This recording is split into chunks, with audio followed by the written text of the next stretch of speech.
Welcome back. Neat leakage పై బాధ్యత వహిస్తూ కేంద్ర విద్యాశాఖ మంత్రి ధర్మేంద్ర ప్రధాన్ రాజీనామా చేయాలని కాక్రోచ్ జనతా పార్టీ మద్దతుదారులు నిన్న పార్లమెంట్ను ముట్టడించిన విషయం మనకు తెలిసిందే. తీవ్ర ఉద్రిక్త పరిస్థితులు నెలకొన్నటువంటి సిచ్యువేషన్ మనం చూసాము. ఆ తర్వాత కేంద్ర మంత్రి నడ్డాతో సీజేపీ ప్రతినిధులు చర్చలు జరిపారు. అయితే మేము అడిగినవి చేస్తామన్నారు అని అంటున్నారు. మరి అందులో వీళ్ళు ప్రముఖంగా అడిగింది ఏంటంటే కేంద్ర మంత్రి ధర్మేంద్ర ప్రధాన్ రాజీనామానే. మరి దానికి ఒప్పుకుంటారా? ఏంటి అసలు ఏం జరుగుతోంది? ఒకవైపు సీజేపీ ఆందోళనకు సంబంధించి అధికార విపక్షాల నుంచి విమర్శలు ప్రతి విమర్శలు కనిపిస్తున్నటువంటి క్రమంలో అసలు ఏం జరుగుతోంది? యువత పెద్ద ఎత్తున ఈ విధంగా బయటకు రావడానికి డెఫినెట్గా ఒక అసంతృప్తి ఏదైనా ఉంటే గలం విప్పడం అది సహజం. కానీ ఇంత తీవ్ర స్థాయిలో అది మన దగ్గర ఎందుకు? అంటే ఆ స్థాయిలో పాలనకు సంబంధించి అంత వ్యతిరేకత ఉందా, లేదంటే ఈ ఒక్క సబ్జెక్టుతోనే ఈ విధమైనటువంటి ఆందోళన విద్యార్థుల్లో వ్యక్తమైందా అనేది మనం ఆలోచించుకోవాల్సినటువంటి అవసరం అయితే ఉంటుంది. గెస్టులు సిద్ధంగా ఉన్నారు, డిస్కస్ చేద్దాం. ఎండల లక్ష్మీనారాయణ గారు, వీరు మాజీ ఎమ్మెల్యే బీజేపీ నుంచి. నమస్తే అండి, welcome to the debate. Lakshminarayana గారు. లక్ష్మీ నరసింహారెడ్డి గారు, వీరు బీఆర్ఎస్ సీనియర్ నాయకులు. నమస్తే అండి నరసింహారెడ్డి గారు. మానవతరాయ్ గారు, వీరు కాంగ్రెస్ సీనియర్ నాయకులు. నమస్తే అండి మానవతరాయ్ గారు, welcome to the debate. Bandaru Rammohan Rao గారు, వీరు విశ్లేషకులు. నమస్తే అండి రామ్మోహన్ రావు గారు, వెల్కమ్ టు ద డిబేట్. నమస్తే అండి. ముందుగా మానవతరాయ్ గారు, మీరు దీనిపైన స్పందించండి. ఒకవైపు అంటే పార్లమెంటు లోపల ప్రతిపక్షాలు, బయట సీజేపీ, అక్కడ విమర్శలు ప్రతివిమర్శలు, సభ స్తంభింపజేయడాలు, వాయిదాల పర్వం, అది ఒక ఎత్తు అయితే ఇక్కడ బయట సీజేపీ. అయితే ఈ సీజేపీ వెనక ప్రముఖంగా కొన్ని పార్టీల పేర్లు వినిపిస్తున్నాయి. వెనకుండి నడిపిస్తున్నారు అన్నటువంటిది కూడా మాట్లాడుతున్నటువంటి క్రమంలో మీరు స్పందించాల్సినటువంటి అవసరం ఉంది. ఎన్డీ కూటమిలో అండ్ ప్రముఖంగా కాంగ్రెస్ కూడా దీనిపై అంటే విద్యార్థులకు మద్దతుగానే అటు రాహుల్ గాంధీ, ప్రియాంక గాంధీ మాట్లాడినటువంటి సందర్భంలో మీరు స్పందించాల్సినటువంటి అవసరం ఉంది. ఇప్పుడు వెనకుండి ముందుండి నడిపించాల్సిన అవసరం కాంగ్రెస్ పార్టీకి కానీ లేదు. వాళ్ళు విద్యార్థులు, నిరుద్యోగులు ఎవరైతే స్వచ్ఛందంగా ఒక పోరాటాన్ని కాక్రోచ్ జనతా పార్టీ అని చెప్పి వ్యంగ్యంగా ప్రారంభించారో వాళ్ళు రోడ్ల మీదకు వచ్చి ప్రజాస్వామ్యబద్ధంగా నిరసనలు, తర్వాత ఆమరణ దీక్షలు, సోనం వాంగ్చుంగ్ లాంటి వాళ్ళు ఆమరణ దీక్షలు, అదే సీజేపీ పార్టీ నాయకులు ఆమరణ దీక్షలు చేస్తుంటే ఏ ప్రతిపక్ష పార్టీ అయినా ఏ పార్టీ అయినా సరే మద్దతు తెలపడం అనేది నైతిక బాధ్యత. కాంగ్రెస్ ప్రభుత్వాలకు నైతికత ఉంటుంది, గుర్తుపెట్టుకోండి. సంబంధం లేకపోయినా సరే నైతికత బాధ్యత వహించి రాజీనామా చేసిన సంఘటనల చరిత్రలో కోకళ్ళు ఉన్నాయి. కాంగ్రెస్ మంత్రులు చేశారు ఆ విధంగా. 1956 సంవత్సరంలో అదే మన మహబూబ్ నగర్లో రైలు ప్రమాదంలో 112 మంది చనిపోతే లాల్ బహదూర్ శాస్త్రి గారు రాజీనామా చేస్తే నెహ్రూ గారు అంగీకరించలే. మళ్ళీ అదే ఏడాది అరియాలూరు దగ్గర తమిళనాడులో 140 మంది చనిపోతే రాజీనామా చేసిండు, ఆమోదింపజేసుకున్నాడు లాల్ బహదూర్ శాస్త్రి. ఆ విధంగా అంతేకాకుండా 1958 సంవత్సరంలో ఒక ఆర్థిక వివాదంలో ఆర్థిక మంత్రిగా ఉన్నటువంటి టిటి కృష్ణమాచారి గారు వెంటనే రాజీనామా చేశారు. అదేవిధంగా 1962లో చైనా యుద్ధంలో వైఫల్యం కారణంగా వికే కృష్ణమేనన్ గారు ఆయన రాజీనామా చేసిండు, కాంగ్రెస్ మంత్రి. 93లో మాధవరావు సింధియా గారు ఒక రష్యన్ విమానం ప్రమాదానికి గురైతే నాది బాధ్యత అని చెప్పి ఆయన రాజీనామా. గతంలో మీరు కేంద్రంలో ఉన్నప్పుడు అప్పటి మాటలు చూస్తే డెఫినెట్ గా బీజేపీ అండ్ కాంగ్రెస్ లో ఉన్నటువంటి అప్పటి నాయకులు వ్యవహరించిన తీరు అండ్ ఇప్పుడున్నటువంటి సిచ్యువేషన్ కు మనం మాట్లాడుకున్నట్టయితే మన దగ్గర కూడా చాలా విమర్శలు వస్తున్నాయి. మన దగ్గర కూడా నిన్న పెద్ద ఎత్తున ఢిల్లీలో పోరాటం జరిగింది. అవును, మీరు ఎంత నిర్బంధించినా, రైళ్లలో ఆపివేసిన విద్యార్థులు, నిరుద్యోగులు అంతా కూడా ఆగ్రహంతో ఢిల్లీ రాజధాని చేరుకున్నారు. ఆపారా? అదేదో ఆయన దీక్ష వాంగ్చుంగ్ గారు దీక్ష ప్రారంభించినప్పుడు మొట్టమొదటనో రెండో రోజు ఐదో రోజు స్పందించే బాగుండేది కదా. మేము చర్చలు జరుపుతాం రండి అని చెప్పి ఆహ్వానించినట్లు ఒక మర్యాదపూర్వకంగా ఉండేది. ధర్మేంద్ర ప్రధాన్ ఇప్పుడు రాజీనామా చేయక తప్పదు. డిమాండ్, ప్రధానమైన డిమాండ్ లో కూడా చర్చను జరిపిన దాంట్లో రాజీనామాకు సానుకూలించినట్లు చేయిస్తున్నట్టు సమాచారం వచ్చింది. కాబట్టి అదే అంటున్నా, స్పందించే ప్రభుత్వాలు కాంగ్రెస్. ఇప్పుడు మానవతరాయ్ సార్, ఇప్పుడు మన దగ్గర కూడా ఎన్నో విమర్శలు వస్తాయి. విమర్శలు వస్తే సదరు శాఖ మంత్రులు రాజీనామా చేసి తీరాల్సిందే అని చెప్పేసి చాలా సందర్భాలు, మన దగ్గరని కాదు ఎక్కడైనా కూడా. ఇప్పుడు ఒక్కసారి విమర్శ చేయటం కాదు కదా, ఇక్కడ ఆధారాలు 157 సార్లు మోడీ పరిపాలనలో 12 ఏళ్ల పాలనలో వివిధ ప్రశ్నపత్రాలు లీక్ అయిపోయినాయి. ఇదే నీటి పరీక్ష 2024లో లీక్ అయింది. మరి ఏమైనా నియంత్రణ చర్యలు చేపట్టారా? నేషనల్ టెస్టింగ్ ఏజెన్సీ ఒక 14 పరీక్షలు నిర్వహిస్తుంది దేశవ్యాప్తంగా. యూజీసీ నెట్, సిఎస్ఐఆర్, నీటు, జేఈ ఇట్లాంటి పరీక్షలు ప్రధానంగా. వాటిల్లో కూడా దాదాపు 24లో లీకులు అయితే ప్రతి సంవత్సరం లీకులు అవుతుంటే ఇంకా నువ్వు ఎక్కడ సంస్కరించినట్టు అంటున్నా. కాబట్టి వాళ్ళు కోరేది ఏముంది? ప్రధానంగా ప్రతిపక్షం కాంగ్రెస్ అయినా, రాహుల్ గాంధీ అయినా, సిజేపీ పార్టీ అయినా, వాంగ్చుంగ్ అయినా కోరేదేంది? ఎన్టీఏని సంస్కరించండి అన్నాడు. బాధ్యులైనటువంటి వాళ్ళు, ఎందుకంటే 22 లక్షల మంది 24 అంటే ఉపేక్షించడం, పోరాటం చేసిన, మళ్ళీ 26లో కూడా అది పునరావృతం అయితే ఎంత సిగ్గుచేటు చెప్పండి. కనీసం ఎవరు చెప్పక ముందే ధర్మేంద్ర ప్రధాన్ కేంద్ర విద్యాశాఖ మంత్రి రాజీనామా చేసి ఉండాలి. లేకపోతే నరేంద్ర మోడీ గారే నైతికత, ఎందుకంటే దేశం కోసం ధర్మం కోసం అని అంటారు కదా, మరి దేశం కోసం ధర్మం కోసం మాట్లాడే వాళ్ళు నైతిక విలువలు పాటించరా? చెప్పండి. శివరాజ్ పాటిల్ గారు 2008లో ముంబైలో బాంబు పేళ్లు జరిగితే హోంమంత్రికి రాజీనామా చేసిండు. నాకు వద్దని రాజీనామా చేసిండు. చిత్రం గారు తీసుకున్నాడు. అయినా ఇంత జరుగుతుంటే 20 రోజులకు ఒక మనిషి ఢిల్లీ నడిబడున జంతర్ మంతర్లో ఆమరణ దీక్ష చేస్తుంటే స్పందించరా? ఇందిరాగాంధీ గారు ఇదే సోనం వాంగ్చుంగ్ తండ్రి లద్దాఖ్ లేహ్యూలో గిరిజనులకు 97% ఉన్న గిరిజనులకు గిరిజన హోదా, ఎస్టీ హోదా ప్రసాదించాలని చెప్పి, ఇవ్వాలని చెప్పి ఆమరణ దీక్ష జరిగితే ఇందిరాగాంధీ ఢిల్లీ నుంచి వెళ్లి 5వ రోజున దీక్ష విరమింపజేసింది. కనీసం మానవత్వం కూడా లేదా? నైతికత లేదు, మానవత్వం కూడా లేదా? ఏందండి ఇంత దారుణం, ఇంత నియంతృత్వంగా? వాళ్ళు ఏమన్నారు? వాళ్ళు ఏమన్నా కావాలని చేసిందే? కళ్ళ ముందు కనపడుతుంది. అదే విధంగా ఈ ఒక పక్క నీటి పరీక్ష లీకులు ఉంటే 20 లక్షల మంది జీవితాలు నాశనం అయితే, మళ్ళీ వెంటనే సిబిఎస్ఈలో ఎగ్జామ్లో అవకతవకలు, మళ్ళీ దాని ఘనకార్యం ఎవరున్నారు? తెలంగాణలో గ్లోబరీనా సంస్థ ఏదైతే ఉన్నదో 26 మంది విద్యార్థులను పొట్టన పెట్టుకున్నదో అదే సంస్థ పేరు మార్చుకుంటే అక్కడ ఆ పరీక్ష సిబిఎస్ఈ పేపర్ల వాల్యుయేషన్కి అప్పచెప్పారు. అక్కడ కూడా ఇదే తప్పిదాలు జరిగినాయి. ఈ విధంగా విద్యా వ్యవస్థ మొత్తం కూడా, ఉన్నత విద్య మొత్తం కూడా పతనం అవుతుంటే, డాక్టర్లు కావాల్సిన వాళ్ళు డాక్టర్లు కాకుండా 12 మంది చనిపోతే దానికి బాధ్యత వహించరా అంటున్నా. కనీసం నైతికత ఉండదా? ఎందుకండి ఎందుకు ఏం చేసుకుంటారండి? కాబట్టి మేము అందుకే పార్లమెంట్ కూడా నిన్న 12 సార్లు స్తంభించింది. పార్లమెంట్ మొదలుగానే 2 ఉభయ సభలు కూడా సభ్యులంతా కూడా స్తంభింపజేశారు. ప్రధానంగా ఇలా మాట్లాడతారు, ఇలా రాముడు అన్న సంతోషం మేము కూడా విరాళాలు ఇచ్చినాం. ఇలా మా విరాళాలు కూడా చోరీ చేశారండి. మరి దానిపైన చర్చ ఉండొద్దా? ప్రజాస్వామ్యబద్ధంగా పార్లమెంట్ మానవతరాయ్ గారు, పార్లమెంట్ లోపలికి సంబంధించి మాట్లాడదాం. ముందే విద్యార్థుల సిజేపీకి సంబంధించి ఇది కన్క్లూడింగ్కి వచ్చిన తర్వాత మరి డెఫినెట్ గా మాట్లాడదాం. నరసింహారెడ్డి గారు చెప్పండి. అంటే ఇక్కడ మీ టైంలో కూడా ఈ పేపర్ లీక్లు వీటికి సంబంధించి పెద్ద ఎత్తున ఆందోళనలు జరిగాయి, ప్రభుత్వాలే దిగిపోవాలన్నాయి, అవునా కదా? సో ఇప్పుడు అంటే ఇప్పుడు ఒక ప్రతిపక్షంలో ఉన్నప్పుడు విద్యార్థుల వైపు, అధికార పక్షంలో ఉన్నప్పుడు ఆందోళనలను, నిరసనలను తొక్కే వైపు, అటువంటి స్టాండ్ ఉంటాయా రాజకీయ పార్టీలై? ముందుగా ప్యానెల్లో పాల్గొన్నటువంటి పెద్దలకు, మీకు, అదేవిధంగా హెచ్ఎంటీవీ వీక్షకులకు నమస్కారాలు తెలియజేస్తా ఉన్నాను. ఏదైతే నిన్న జరిగినటువంటి సంఘటన ఏదైతే ఉందో, కాక్రోచ్ జనతా పార్టీ ఆధ్వర్యంలో ఏదైతే జరిగిందో సంఘటన, వాస్తవంగా మనం చూడాల్సింది ఏంటంటే, అసలు ఆ విద్యార్థులు ప్రధానంగా రోడ్లపైకి రావడానికి కారణం ఏంది, ఎందుకోసం వచ్చారు అసలు? వాళ్ళను అంటే ఈరోజు బీజేపీ పార్టీ వాళ్ళు కానీ, ఇందాక సోదరుడు మానవతరాయ్ గారు, ఎవరో పార్టీలు ప్రేరేపించారు, లేకపోతే ఏదైతే విషయం ఉందో, అసలు ఆ వివిధ రకాలైనటువంటి రాజకీయ పార్టీలు ప్రేరేపించే స్థాయికి అది ఎందుకు చేరింది, ముందుగా మనం ఆలోచించాల్సినటువంటి విషయం. ఇప్పుడు 23-24 రోజుల నుంచి వాంగ్చుక్ గారు ఏదైతే యూజీసీ నీట్ ఎగ్జామ్ లో అవకతవకలు జరిగినాయి, దానివల్ల లక్షలాది మంది విద్యార్థులు నష్టపోయారు, చాలా మంది విద్యార్థులు బలవన్మరణానికి గురయ్యారు. మరి వాళ్ళందరికీ కూడా న్యాయం చేయాలని చెప్పినప్పుడు ఇలా బీజేపీ పార్టీ జాతీయ స్థాయిలో మరి ఈ విషయము లో ఎంతవరకు ఇంపార్టెన్స్ ఉంది, ఇది నిజమైందా లేదా అని చెప్పి తెలుసుకొని మరి 24 రోజుల క్రితమే వాళ్ళని పిలిపించి మాట్లాడితే ఇలా ఈ పరిస్థితి ఉండేది కాదు. ఇవాళ 24 రోజుల తర్వాత దీక్ష చేసిన తర్వాత వారిని హాస్పిటల్ కు తరలించడము, మరి వాళ్ళు బీజేపీ వాళ్ళు ఆందోళన చేస్తాము, పార్లమెంట్ ముట్టడిస్తాము, మేము మా డిమాండ్లను నెరవేర్చే వరకు మేము ఊపునేది లేదు అన్నాక, ఇవాళ నిన్న వాళ్ళని టీవీలో చూస్తుంటే, నిజంగా సోషల్ మీడియాలో చూస్తుంటే నిజంగా ఎంత బాధాకరమైనటువంటి సందర్భం అంటే, ఆ రకంగా కొట్టడం అనేది చాలా దుర్మార్గమైనటువంటి చర్య. ఇలా మహిళలను కూడా చూడకుండా వాళ్ళ భార్య ఎవరైతే వాంగ్చుంగ్ గారి భార్య గీతాంజలి గారు ఉన్నారో, వాళ్ళ జుట్టు బట్టి కూడా పాపం లాక్కెళ్ళినటువంటి పరిస్థితి చాలా దయనీయమైనటువంటి పరిస్థితి.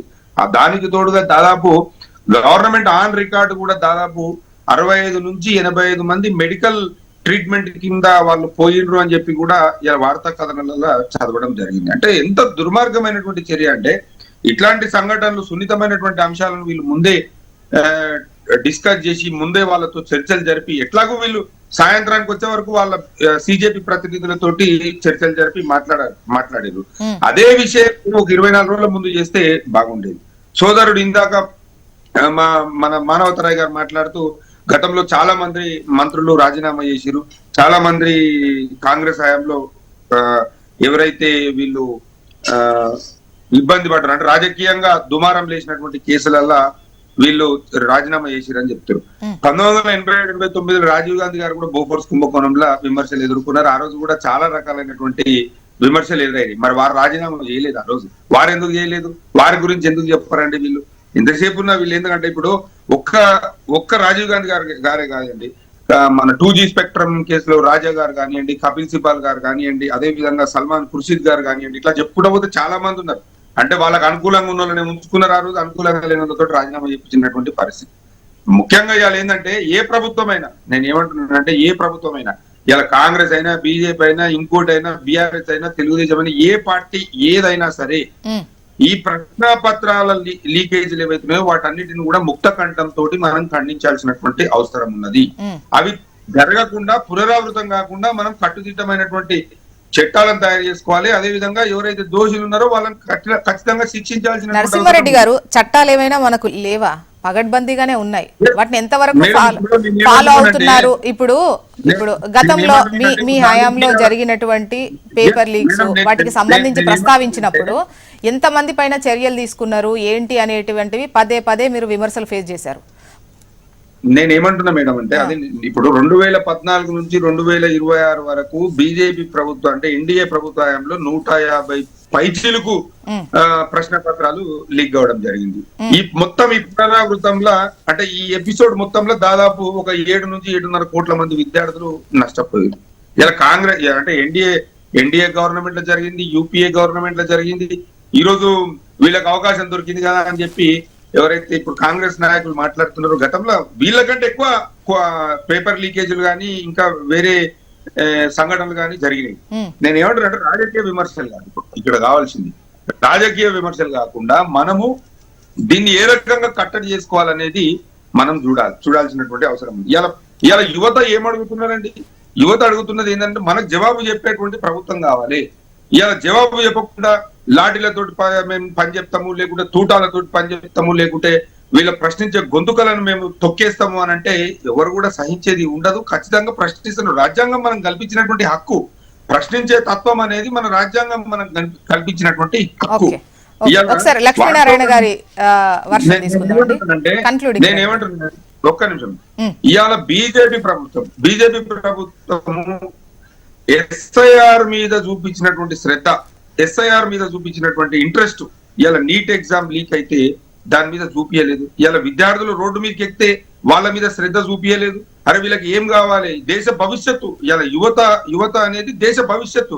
ఈ భారతదేశాన్ని రేపు ప్రపంచంలో అగ్రస్థానంలో నిలబెట్టాలన్నా లేకుంటే కిందికి దించాలన్నా యువత మీదనే ఆధారపడి ఉంటుంది. నరసింహారెడ్డి గారు డెఫినెట్ గా దీనిపై దృష్టి పెట్టాలి అనడంలో తప్పే లేదు. అడగాలి, ఖచ్చితంగా కొట్లాడాలి. ఆందోళన జరుగుతోంది, నిరసనలు వ్యక్తం అవుతున్నాయి. ఇది నిన్న సిచ్యువేషన్ చూసాం. కానీ ఎస్ఐఆర్ పైన కాన్సన్ట్రేట్ చేయొద్దు అంటే, ప్రభుత్వానికి సంబంధించి చాలా రకాల పనులు ముందుంటాయి. ఒక్కదానిపైన అంటే దాన్ని పక్కన పెట్టి దీన్ని చేయమనా లేకపోతే ఏంటి? అంటే ఎస్ఐఆర్ పైన చూపించినటువంటి శ్రద్ధలో 10% శ్రద్ధ చూపించినా ఈ సమస్య సాల్వ్ అయ్యేది అని అంటున్నాను. లక్ష్మీనారాయణ గారు సమాధానం తీసుకుందాం. మరి లక్ష్మీనారాయణ సార్, ఇప్పుడు 24 రోజులకు ఇప్పుడు పిలిచి మాట్లాడారు. అసలు సిపిజే ఎప్పటి నుంచి ఆందోళన చేస్తుందో చూస్తూనే ఉన్నాము. ఒకవైపు ఆమె నిరాహార దీక్ష చేస్తాను ఆయన కూర్చోవడం ఎందుకు? ఇప్పుడు 24 రోజుల తర్వాత చర్చలు జరిపారు. దీన్ని మీరు అంటే దీని తీవ్రత అంత లేదనుకున్నారా? పిల్లలే కాబట్టి అలా ఆందోళన చేసేసి వెళ్ళిపోతారు అనుకున్నారా ఏంటి? మిత్రుడు మానవతారాయ్ గారు నైతిక విలువల గురించి చెప్పారు. ఆ పార్టీ కాంగ్రెస్ ఐ పార్టీ అనేటువంటి దానికి దాన్ని ఇది చేసింది ఇందిరాగాంధీ కదా, ఐ అనేటువంటిది. ఇందిరాగాంధీ గారు ఎమర్జెన్సీని ఎంత నైతికతతోని ఈ దేశం మీద రుద్దినరో దేశ ప్రజలందరికీ తెలుసు. కోర్టు తీర్పిస్తే 6 ఏండ్లు పోటీ చేయడానికి లేకుండా సభ్యత్వాన్ని రద్దు చేసి తీర్పిస్తే ఆ అధికారం కోసం దేశ ప్రజల మీద అత్యవసర పరిస్థితులలో విధించేటువంటి ఎమర్జెన్సీని, అంటే యుద్ధ కాలంలో కానీ కరువు కాటకాలు ఉన్నప్పుడు కానీ విధించే ఎమర్జెన్సీని, అత్యవసర పరిస్థితిని అప్పుడు విధించినటువంటి వాళ్ళు మరి నైతికత గురించి మాట్లాడుతూ ఉన్నారు. ఎస్, నైతికత ఉన్న వాళ్ళను, నైతిక బాధ్యతతో రాజీనామా చేసిన వాళ్ళను ఇప్పటిదాకా ఎప్పుడు కూడా కనీసం ప్రస్తావించలేదు. ఇవాళ ప్రస్తావించారు, చాలా సంతోషం. ఒకటి. రెండో విషయం, ఏదైతే పెరుగుతున్నటువంటి టెక్నాలజీ కానీ, పెరుగుతున్నటువంటి ఇంటర్నెట్ ఫెసిలిటీ కానీ, మరి ఈ సాంకేతికత పెరిగినప్పుడు ఈ పేపర్ తయారీ, ఎగ్జామ్ పేపర్ తయారీ కానీ, ఎగ్జామ్ పేపర్ను ట్రాన్స్పోర్ట్ చేయడం కానీ, ఎగ్జామ్ పేపర్ను స్టోర్ చేయడం కానీ, మరి ఎక్కడైనా ఎవరైనా ఒక పద్ధతి ప్రకారం దాన్ని లీక్ చేసేటువంటి కుట్రలు జరగడం అనేటువంటిది అప్పటి నుంచి జరుగుతూ ఉన్నది. ఈ టెక్నాలజీ వల్ల, ఈ యాప్ల వల్ల అది బాగా తొందరగా సర్క్యులేట్ అవుతున్నటువంటి పరిస్థితి. అందుకని ఖచ్చితంగా దీని మీద రిఫార్మ్స్ అనేటువంటి కేంద్ర ప్రభుత్వం అప్పటి నుండి జరుగుతోందని మీరే చెప్తున్నారు. దీనికి అడ్డుకట్ట వేయాల్సింది ఎవరండి? ఎస్, దీని మీద 2024లో యాక్ట్ తీసుకొచ్చేది. అంతకుముందు ఉన్నటువంటి పెనాల్టీని ఇప్పుడు ₹1,00,00,000 పెనాల్టీకి శిక్షను 5 నుంచి 10 సంవత్సరాల వరకు పెంచింది. ఎవరైతే స్టూడెంట్స్ ఇనిషియేషన్ ఉంటే కూడా డెఫినెట్లీ 3 సంవత్సరాల వరకు పనిషబుల్ అఫెన్స్ కింద తీసుకొచ్చింది. అంతేకాదు దీనికి ప్రైవేట్ ఏజెన్సీస్ విషయంలో కూడా 5 సంవత్సరాల శిక్షను ఇచ్చేస్తూ యాక్ట్ తీసుకొచ్చింది. దీని మీద ఇన్వెస్టిగేషన్, సిబిఐ ఇన్వెస్టిగేషన్ చేసింది. కల్ప్రిట్స్ను బయటకు తీసింది. కల్ప్రిట్స్ను కోర్టు ముంగట ఖచ్చితంగా ఈ శిక్ష పడేటట్టు వ్యవహరించింది. మళ్ళీ ఏదైతే మళ్ళా నీట్ ఎగ్జామ్ మళ్ళా కండక్ట్ చేస్తే ఇవేవైతే టెక్నాలజీ, ఈ సాంకేతికత అనేటువంటి దరిదాపుల్లో లేకుండా ఉండడం కోసం ఇప్పుడు ఆ హయాంలో అలా జరిగింది, మీ హయాంలో ఇలా జరిగింది అని కంపారిజన్ అయితే నేను చేస్తలేను. అయితే ఇక్కడ ఒకటి రద్దయ్యి కొంతమంది బలవన్మరణానికి పాల్పడి మళ్ళీ రాయడము, ఇవి ఇప్పుడు అంతమంది లక్షల మంది విద్యార్థుల పైన పడేటువంటి ప్రభావం, దానికి సంబంధించి సమాధానం చెప్పుకోవాల్సింది మీరు కాదా? డెఫినెట్లీ సమాధానం వెతుకాల్సింది, ఇటువంటి ఎదురు కాకుండా పరిష్కారం చూడాల్సింది ఆ బాధ్యతనే. దీంట్లో బాధ్యులైనటువంటి వాళ్ళని ఎవరినైతే ఉన్నారో ఎవరిని కూడా స్పేర్ చేయకుండా సిబిఐ ఇన్వెస్టిగేషన్ చేసి వాడు ఎవరెవరు ఎక్కడెక్కడ ఏ రకంగా కల్ప్రిట్స్ ఉన్నారో వాళ్ళ బయటకు తీసి కోర్టు ముందట దోషులుగా నిలబెట్టింది. ఇటువంటి ఎదురు కాకుండా ఇటువంటి ఎదురైనప్పుడు పనిష్మెంట్ అనేటువంటి సివియర్గా ఉండడందుకోసం యాక్ట్ తీసుకొచ్చింది. ఇటువంటి పరీక్షా కేంద్రాల వరకు ఇటువంటి రాకుండా ఉండడం కోసం డిజిటల్ పేపర్నే ఇంట్రడ్యూస్ చేసింది. ఇప్పుడు ట్రాన్స్పోర్టేషన్లో ఇబ్బంది ఎదురవుతుందని ఇప్పుడు తయారీ దగ్గర కానీ, ప్రింటింగ్ దగ్గర కానీ, ట్రాన్స్పోర్టేషన్ దగ్గర కానీ, స్టోరేజ్ దగ్గర కానీ ఈ పేపర్లకు ఈ లీకేజీలు ఎదురైనటువంటి అనుభవాలను దృష్టిలో పెట్టుకొని డిజిటల్ పేపర్ను ఇంట్రడ్యూస్ చేసింది. మళ్ళా జామర్లను, పరీక్షా కేంద్రాల దగ్గర జామర్లను ఏర్పాటు చేసింది. పరీక్షలను సవ్యంగా నిర్వహించడానికి కోసం అవసరమైన రిఫార్మ్స్ అన్ని తీసుకొచ్చింది. ఖచ్చితంగా కోర్టు ఇంటర్వ్యూన్ అయింది, రద్దు చేయాలని నిర్దేశించింది. దాని ప్రకారం లక్ష్మీనారాయణ సార్ మీరు చెప్పండి, ఇప్పుడు నిన్న ఇంత ఉద్రిక్త వాతావరణం నెలకొనడానికి మీరు దీనిపైన ఆలస్యంగా స్పందించడమే, నిన్న చర్చించారు, 24 రోజుల తర్వాత నిన్న చర్చించారు, అది కాదా?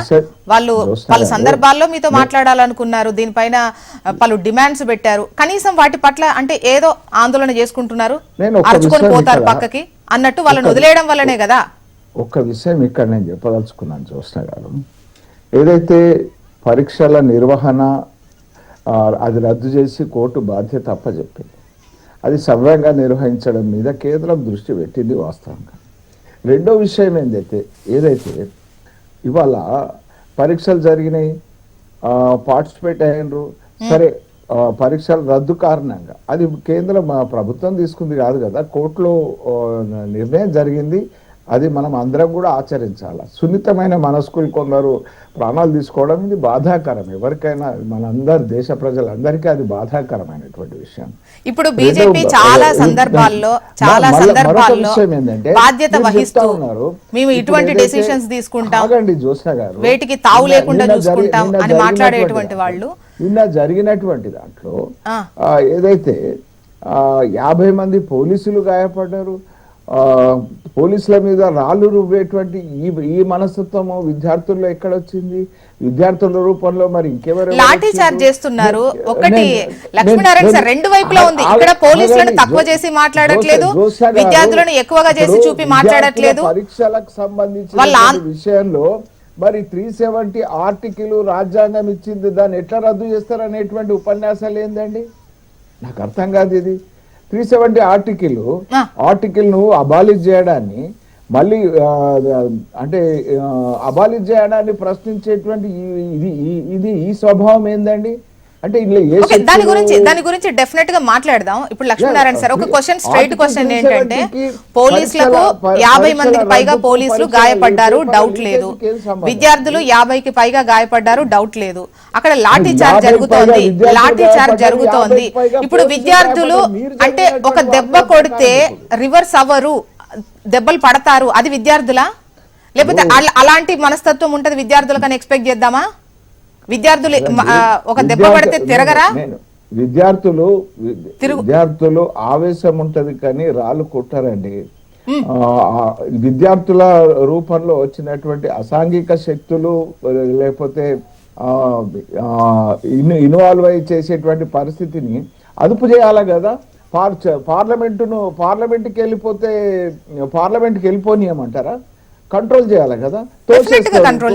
కూడా వేల మంది వచ్చి అంటే పార్లమెంట్ లో చొరబడితే దాన్ని మరి అప్పుడు ఏమంటారు? ఇంతమంది ఏ పిలుపుతో ఇన్ని లక్షల మంది విద్యార్థులు ఎట్లొచ్చిల్లు అనుకుంటారు అక్కడి వరకు? ఒకటి అడుగుతా, ఇందులో 1-2 అసాంఘిక శక్తులను మీరు కోట్ చేస్తే ఇంత మందిని మనం అదే కేటగిరీలో పెడదామా? జ్యోత్స్న గారు, న్యూఢిల్లీ ఏవైతే రాష్ట్రపతి భవనం ఉన్నదో, ఎక్కడైతే పార్లమెంటు భవనం ఉన్నదో, ఎక్కడైతే సుప్రీంకోర్టు ఉన్నదో, అది నో ఫ్లయింగ్ జోన్ లో అనుమతి లేకుండా డ్రోన్లు ఎట్లా వచ్చినాయండి? అసలు అంటే ఇదంతా ఒక పద్ధతి ప్రకారము చేస్తున్నటువంటి పరిస్థితే కదండి. లక్ష్మీనారాయణ సార్ మళ్ళీ మీ వాయిస్ తీసుకుంటాను. ఒకసారి రామ్మోహన్ రావు గారు విశ్లేషణ తీసుకొని, రామ్మోహన్ రావు గారు మీరు చూస్తున్నారు, నిన్న జరిగినటువంటి ఉద్రిక్త పరిస్థితి చూశారు, వాళ్ళు మొదలు పెట్టినటువంటి రోజు నుంచి చూస్తూనే ఉన్నారు. ఏంటి మీ ఒపీనియన్ ఏంటి? రత్న గారు, మీకు మిత్రులు మానవతరాయ్ గారికి, లక్ష్మీనరసింహారెడ్డి గారికి, లక్ష్మీనారాయణ గారికి, HMT నమస్కారం. అందరు చెప్పేది విన్నాం కదా, ప్రజలు అనుకుంటే నేను చెప్పే ప్రయత్నం చేస్తాను. కేంద్ర ప్రభుత్వంలో అయితే కాంగ్రెస్ లేకపోతే బీజేపీ రెండు పార్టీలే ఇప్పటిదాకా 78 విధంగా వాళ్ళే ఉన్నారు కదా, ఎవరో కాబట్టి 27,000, 60,000 వాళ్ళు, మధ్యన 5 ఏళ్ళు సంకీర్ణ ప్రభుత్వాలు. ఈ దేశంలో ఎప్పుడైనా సరే ప్రభుత్వం మీద బాధ్యత ఉంటుంది, ఏ తప్పుకైనా కూడా. మనకు పద్యం ఉంది, తనయ చెడుగా అయిన తల్లి తప్పు, తనయుడు చెడుగా అయిన తండ్రి తప్పు, శిష్యుడు చెడుగా అయిన గురువు తప్పు అని. మరి ఒక రకంగా చెప్పాలంటే మంత్రివర్గంలో ఏ తప్పు జరిగినా, అధికారులు ఏ తప్పు చేసినా అధికారులు కూడా అంటారు, ప్రభుత్వం తప్పు, ప్రభుత్వం బాధ్యత వహించాల్సి వస్తుంది. అందుకని ఈ విషయంలో మానవతరాయ్ గారితో లక్ష్మీనరసింహారెడ్డి ఎక్కువేస్తూనే మరి కొన్ని విషయాలు లక్ష్మీనారాయణ గారు కూడా చెప్పారు. నేను ఏమంటున్నానంటే, ప్రతిపక్షాల వైఫల్యం వల్ల ఈ ఉద్యమాలు పుట్టుకున్నారు, స్పష్టంగా ఈ మాట చెప్తున్నాను. అప్పుడైనా ఇప్పుడైనా, ఎందుకంటే ఆనాటి నుంచి ఈనాటి దాకా ప్రజా ఉద్యమాలు బయటకు వచ్చినాయంటే ప్రతిపక్షాలు చాలా వరకు వాళ్ళ సాంప్రదాయ ధోరణిలో ఉద్యమాలు నిర్మించారు, కానీ వాళ్ళ స్వప్రయోజనాల కోసం ఉద్యమాలు తప్ప ప్రజల కోసం పనిచేయకపోతే ఇట్లా జరుగుతారు. వాళ్ళ ఎజెండా వాళ్ళు కొనసాగిస్తే మంచిదే. వాళ్ళ ఎజెండాను ఇవాళ వీళ్ళు నియంత్రిస్తున్నారు, ప్రతిపక్షాలు నియంత్రిస్తున్నారు. అందుకని లక్ష్మీనారాయణ గారు చెప్పినట్టు స్పష్టంగా మరి ఇది హైజాక్ అవుతుంది కదా. ఇప్పుడు ఏ పనికైతే వచ్చినామో ఆ పని మీద ఉండాలి, ఏదైతే డిమాండ్ ఉందో ఆ డిమాండ్ మీదే ఉండాలి. స్పష్టంగా నేను కేంద్ర ప్రభుత్వం తప్పను, ఎందుకంటే గోడుతో వేయడానికి గొడ్డలు దాకా లాగారు. ఆనాడే కనుక 1 వారం రోజులు 4 రోజులు కానీ చేయనియండి 4 రోజులు అన్న తర్వాత సోనం వాంగ్చుక్ మంచి పేరున్నది, విద్యావేత్త, పర్యావరణవేత్త, అనేక పరిశోధనలు చేసింది. ఆయన ఎక్కడా కూడా రాజకీయాలలో అతీతంగానే ఉన్నాడు. వాళ్ళ తండ్రి టైంలో ఇంతకుముందు మానధరే గారు చెప్పినట్టు వారు కూడా అట్లాగే ఉన్నారు. అటువంటి ఆయనను నిరాదీక్ష చేస్తుంటే కనీసం పలకరించే వాళ్ళు కూడా లేరు కదా. పలకరించకపోతే ప్రతిపక్షాలు దాన్ని అడ్వాంటేజ్ తీసుకుంటే కదా, తీసుకోవా? కానీ మీరే మొదట్లోనే ఆ పని చేసి ఉంటే ఇంత దాకా రాకపోయింది. కనీసం ఆయన ఏమన్నాడు, 20వ తేదీ దాకా నేను బతికే ఉంటాను, నా దీక్ష భగ్నం చేయకండి, 20 నాడు సంసద్ మార్చి తర్వాతే నేను మా నిర్ణయం తీసుకుంటాను అన్నాడు. అంటే మనకు ఒకవేళ ఒకవైపు పార్లమెంట్ సమావేశాలు జరుగుతుంటాయి, సమావేశాలు జరిగే క్రమంలో శాంతి భద్రత రక్షించాల్సిన బాధ్యత కేంద్ర ప్రభుత్వానికి కదా, రాష్ట్ర మన కేంద్ర హోంశాఖది కదా. అంటే దీన్ని తెగేదాకా లాగిన అంటున్నాను స్పష్టంగా. అదే కనుక వారం 10 రోజుల ముందన్న కనీసం 24 రోజులు, నీ వాటికి 25 రోజులు, 23 రోజుల దాకా స్పందించకపోవడం. జేపీ నడ్డా గారు ఏమి హామీ ఇచ్చిండ్రు అంటే నాకు తెలిసి ఏమనుకుంటున్నాను, లక్ష్మణ్ గారు చెప్పాలి. కానీ ఎట్లాగో మంత్రివర్గం చెప్పలింగ్ ఉన్నది, రేపు పొద్దున నేను తీసుకుంటాం, ఇప్పుడు కొంచెం ఓపిక పట్టండి అని చెప్పినట్టున్నారు. ఎందుకంటే ధర్మేంద్ర ప్రధాన్ రాజీనామా చేయకపోయినా కనీసం శాఖ మార్పు చేయాల్సి ఉండే, అప్పుడే శాఖ మార్పు అని చేయాల్సి ఉండే. ఇవాళ కొత్తది కాదు. నేను సమస్యల వర్ణన ముగ్గురు చేశారు, నేను పరిష్కారం అయిపోతాం, వాట్ నెక్స్ట్ అనే దాని గురించి చెప్తాను. చాలా అభివృద్ధి చెందిన దేశాలు ఇట్లాంటి పరీక్షలు చాలా జరుగుతాయి. అంటే నువ్వు మన దేశంలోనూ యూపీపీఎస్సీ ఎగ్జామ్ జ్యోత్స్న గారు మీకు తెలుసు కదా, ఇది వరకు తప్పు జరగలేదు. యూపీపీఎస్సీ ఏ ప్రభుత్వంలో జరగలేదు. ఎక్కడ లీకేజ్ అవుతుంది, కొంచెం సందుంటే మొత్తం అంతా దూరిపోతారు. ఉంటే కూడా అక్రమార్కులు అందట్లో ఉంటారు. అప్పుడు కాంగ్రెస్ హయాంలో ఉన్నారు, ఇప్పుడు ఉన్నారు. కాకపోతే వాళ్ళ అక్రమార్కులను బంద్ చేయడానికి చేయాల్సిన పని చేయలేదు అంటున్నాం. ఇవాళ ఓ సినిమాలో ఒక జోక్ ఉన్నది, ఏంటంటే గొల్లెం తాళం వేసింది కానీ గొల్లెం మనిషి. ఇప్పుడు ఇన్ని ఏర్పాటు చేసిన తర్వాత మళ్ళీ ఎందుకు లీక్ అయింది?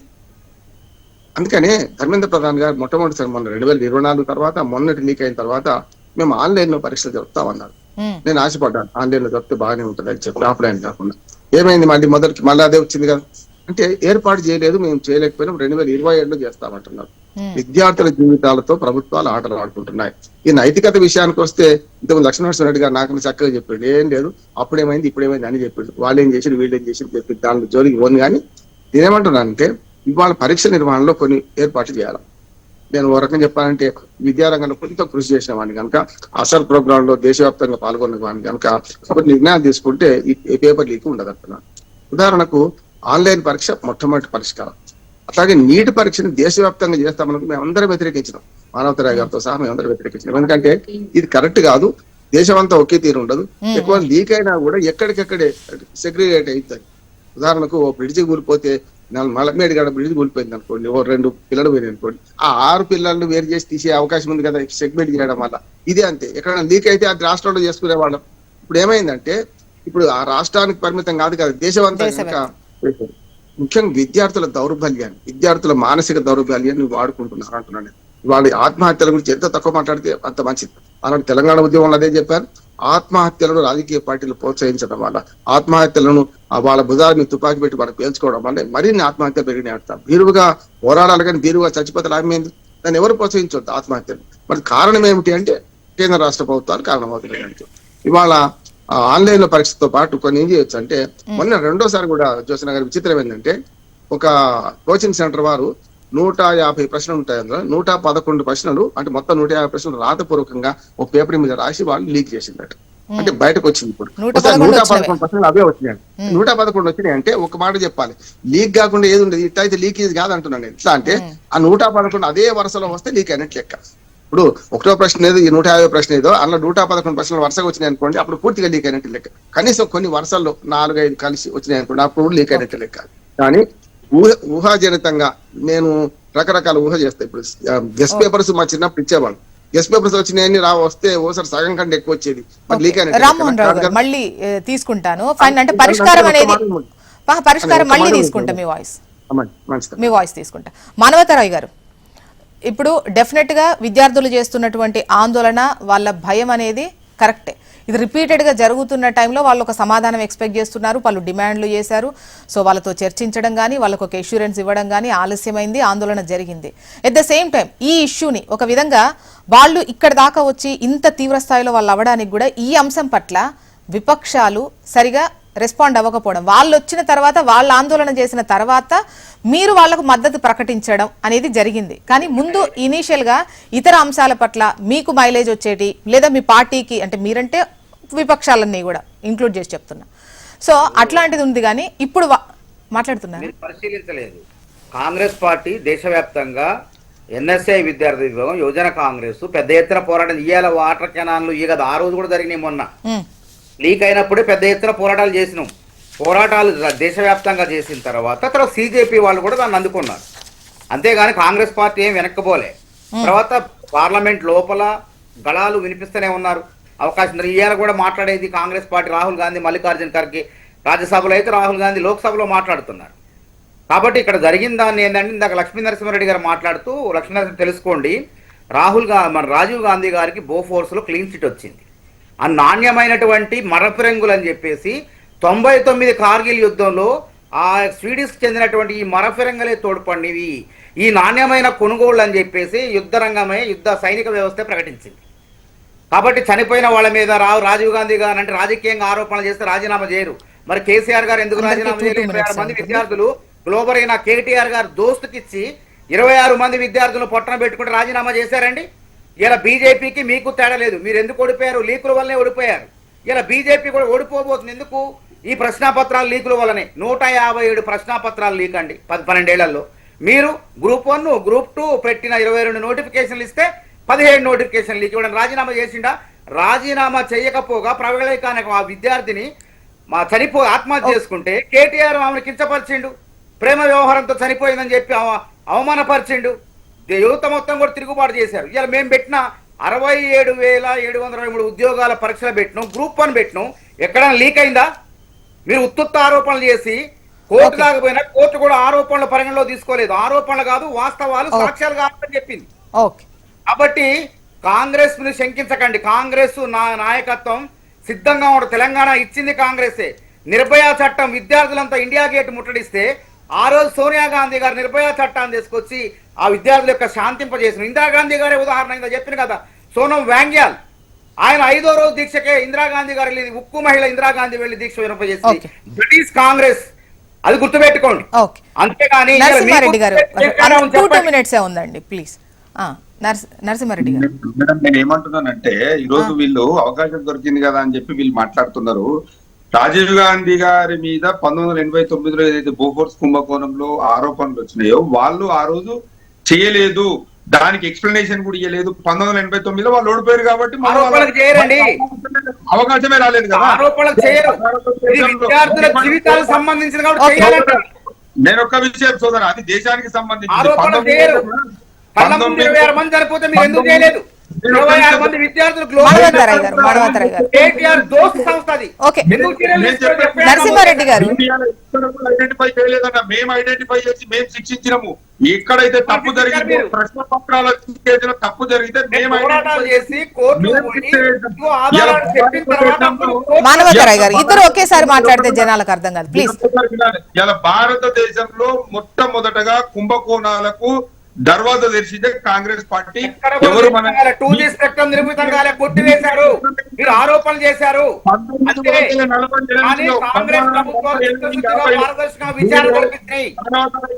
1948-50లో జీపుల స్కామ్ చేసి వికే కృష్ణ మేనన్ గారితో ఫస్ట్ దర్వాజా తెరిచిందే మీరు. అవినీతికి care of address Congress party. Manavatarai గారు, నరసింహారెడ్డి గారు ప్లీజ్ మీరు ఇద్దరు ఒకేసారి మాట్లాడితే జనాలకు అర్థం కాదు. నరసింహారెడ్డి గారు, ఇవాళ 1900 మనకు స్వతంత్రం వచ్చినప్పటికీ ఇప్పటి వరకు జరిగినటువంటి స్కామ్లలో కానీ మొత్తంలో అత్యధికంగా చేసింది మీ బుద్ధిమంతులే, కాంగ్రెస్.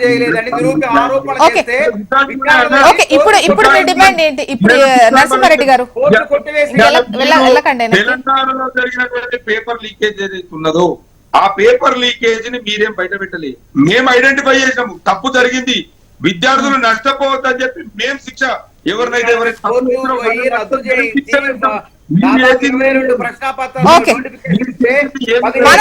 మానవతరాయ్ గారు ప్లీజ్.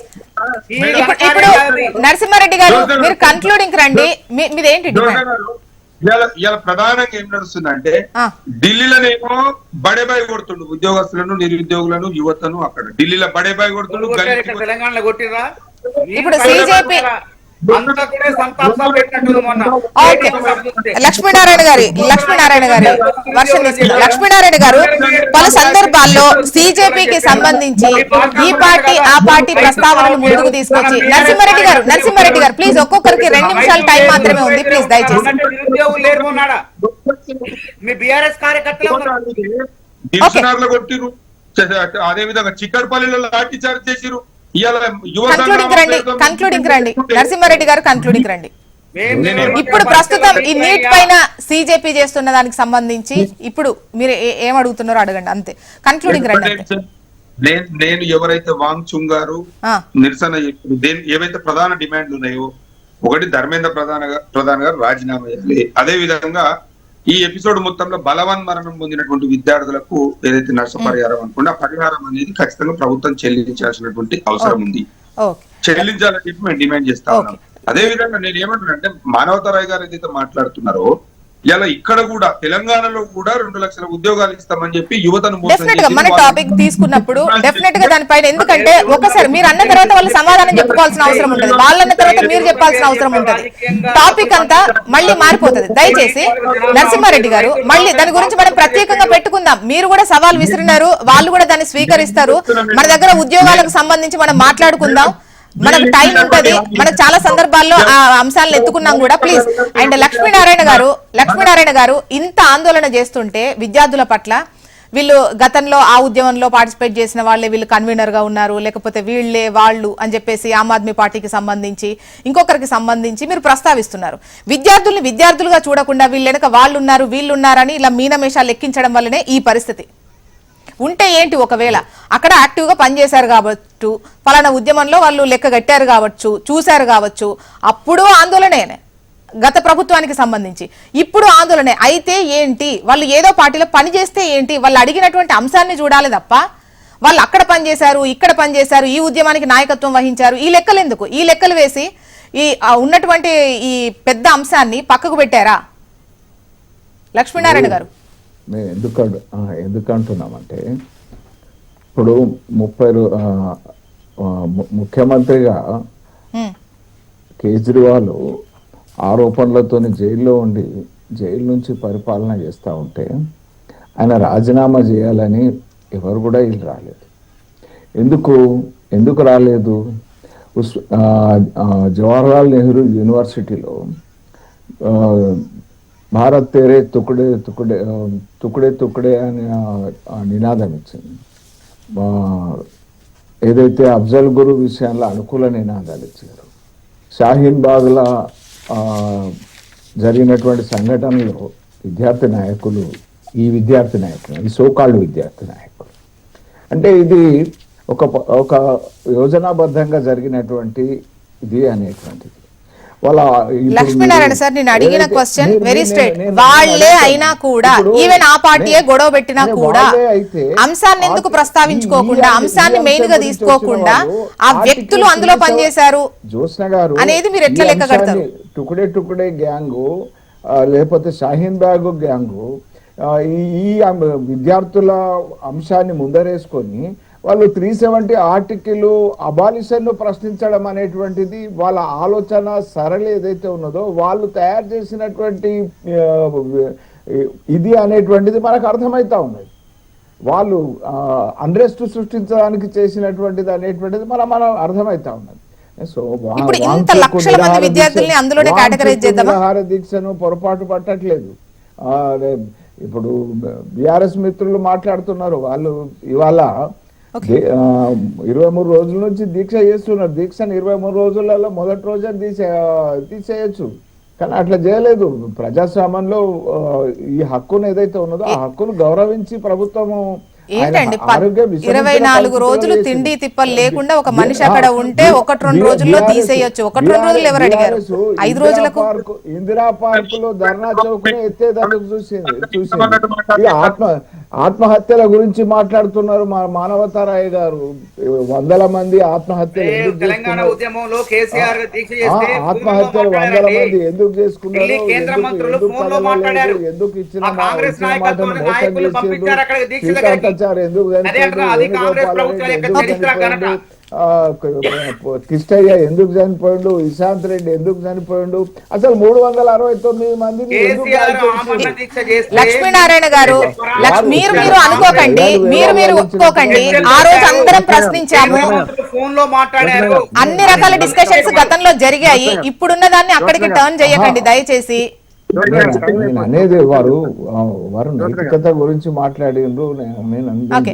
అండ్ ఫైనల్ గా ఒక్కసారి మనకు సమయం అయిపోతుంది. ఒక్కటే ఒక్క నిమిషము రామ్మోహన్ రావు గారు, అస్సలు టైం లేదు. ఒక్కటే ఒక్క నిమిషంలో మీరు చెప్పాలనుకుని చెప్పండి. ఇప్పుడు ఏమన్నా జిలేబికా చక్కెర నడుస్తున్నది. పార్టీల ఆరోపణలు ప్రత్యారోపణలు ఏమైందంటే త్వంసుంటా అనుకుంటున్నారు. గురువింద గింజ తనట్టు జరుగుతున్నది. నేను స్పష్టంగా చెప్తున్నాను, ఈ విద్యారంగ సంస్కరణ అవసరమా కాదా? మూడు పక్కన పెట్టండి. ఇప్పుడు చచ్చిపోతే ₹1 ఇస్తా అంటే ఇప్పుడు చచ్చిపోతుంది, అది కష్టమైంది అంటున్నా నేను వర్షంగా ఉన్న మాట. రెండోది ఏమైంది అంటే ఇప్పుడు ₹1 వస్తే చచ్చిపోయేటోళ్ళు ఉంటే కష్టమైందా కాదా? వాళ్ళకి ఎట్లా చేయాలి, న్యాయం ఎట్లా చేయాలి, వాళ్ళ ఉద్యోగం ఎట్లా చేయాలి, వాళ్ళ కుటుంబంలో చేయాలి, అందుకని కుటుంబానికి ఎట్లా చేయాలని ఆలోచించాలి. కాదంటలేదు నేను. రెండోది కూడా ఏమంటే వాళ్ళు ఏమంటారు, పరీక్షలు సరిగ్గా నిర్వహించని అంటున్నారు. ఇందులో వేరే ఏజెండా రావద్దు అంటున్నాడు లక్ష్మీనారాయణ గారు అన్నట్టు. వేరే ఏజెండా రావద్దు. పార్టీల ఏజెండాలు ఇప్పుడు మన చర్చలో కూడా ఏదొచ్చిందో అక్కడ అదే జరుగుతుంది కదా. దయచేసి ఏ ఉద్యమం అయితే పోతుందో ఆ ఉద్యమాన్ని సరిగ్గా పోనీయండి. అందుకని మన సోనం వాంగ్చుక్ స్పష్టంగా 3 డిమాండ్లు పెట్టిండ్రు. ఆ మూడిట్లో ఏం చేస్తారో చూద్దామండి. ఇప్పుడు సిజేపీ ప్రతినిధులతో అయితే కేంద్ర మంత్రి నడ్డా చర్చలు జరిపారు, చేస్తామని చెప్పారని వీళ్ళు అంటున్నారు. వాళ్ళు చర్చించుకొని ఏం చేస్తామో చెప్తామని వాళ్ళు అంటున్నారు. చూద్దాం ఏం జరుగుతుందో. And thank you so much అండి డిస్కషన్లో పాల్గొన్నందుకు. రామ్మోహన్ రావు గారు, మానవతా రాయ్ గారు, నరసింహారెడ్డి గారు, లక్ష్మీనారాయణ గారు, థ్యాంక్ యూ అండి. ఇది వాళ్ళ న్యూస్ అనాలిసిస్. చూస్తూనే ఉండండి హెచ్ఎం టీవీ. వార్త ఆగదు.